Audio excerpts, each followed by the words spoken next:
Welcome to another Canon Quick Shot, a quick review of a non-comic book and superhero movie. I'm your host, Terry, and today I'm reviewing A Quiet Place. Feels like a while since I've done a review, to be honest. But anyway, A Quiet Place is, I believe, the directorial debut of John Krasinski, formerly known as Jim on The Office, at least for the big screen.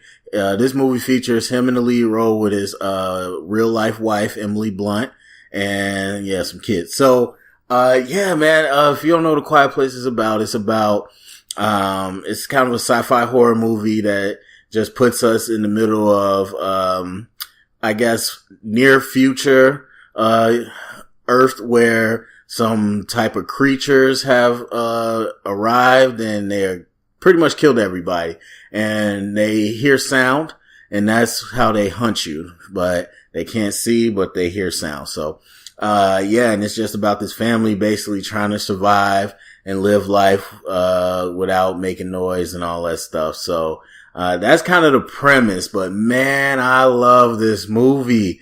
This movie was so good. I sat next to a 2-year-old and I love this movie. That's my tagline for all time when I, talk about A Quiet Place. Yes, somebody had to be 2 years old or younger, couldn't speak. Brought them and sat them next to me, and I still love this movie. Man, it was absolutely crazy. I mean, you had the whole concept that was intriguing in the movie where it's mostly, no dialogue. So you already had that aspect where if you think of A Shape of Water or The Shape of Water, which we just got with, when you had your lead that was mute and you had to see a total performance just based off body movement and body language and facial expressions. So you got that from the whole cast. Emily Blunt, oh my God. But then on top of that, you had this horror thriller aspect where you just didn't know what was going to happen and when it was going to happen. So that was freaky. And I think whoever, I don't know who to credit for this, but whoever thought of this was genius, because for me, I don't like horror movies. It's just not my thing. But even when I do watch them, they're really easy for me to predict. They rarely scare me because I just kind of, like, they tip their hand really hard, for me at least. I've always grown up knowing when stuff was going to come, and it just didn't scare me.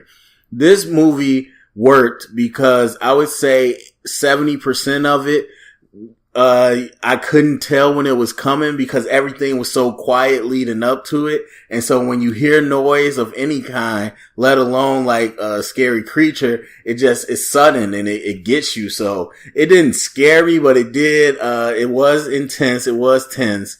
But I wouldn't say I jumped out of my seat, but it got my stomach, bubbling a little bit a couple times. And a scary movie has not done that to me and forever, maybe since the first It when I was a little kid. So, I give them props for that. It was just a genius way to play with the atmosphere. It's very unique in that sense. I think of a movie like The Revenant, where you really use the environment, the natural sounds and everything to play with it. This sound editing and whatnot just was so amazing. And it was pretty much a character. You know how they say the music is a character. The silence is a character in this movie. And I don't know if that sounds pretentious, but I don't care. That's just how I feel. But the thing I like about this movie, on top of just the concept and the performances, the camera work was beautiful. But I think the movie had a lot to say, at least to me, about, I don't really know how to put it into words, but it's just kind of like human beings, like our natural state. Like, I feel like you had the same thing with I Am Legend. But I think this was leaner, and I think it was definitely scarier. It had the relevance of, I would say, a Get Out and the tightness of it, but it was scarier.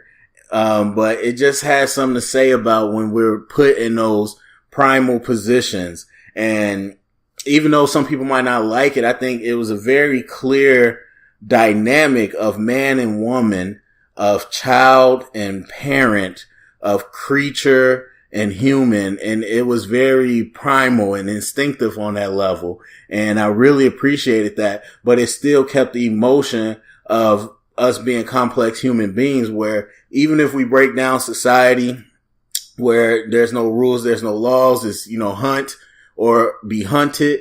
Even if you break that down, we're still humans and we still have these emotions. We still have these pains. We still, people that grew up in this world, we still receive things a certain way. And I thought that came across very well in this movie. So I think it has more than just the scares and the great performance. I think it has something to say. There's just some, no pun intended, there's some quiet moments where you just really reflect on the relationship dynamics and just the human dynamics. And I think not gender per se, but just the roles we play as people, no matter who we are, what role we're in.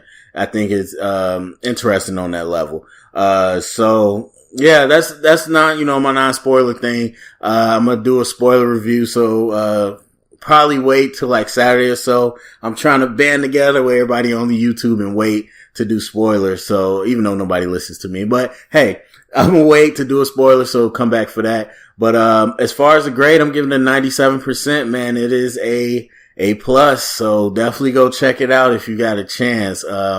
Yeah, go to the comment section. Let me know what you thought. If you saw it, if you want to see it, let me know what you're excited for. Thumbs up, subscribe, share it around if you heard of his official canon.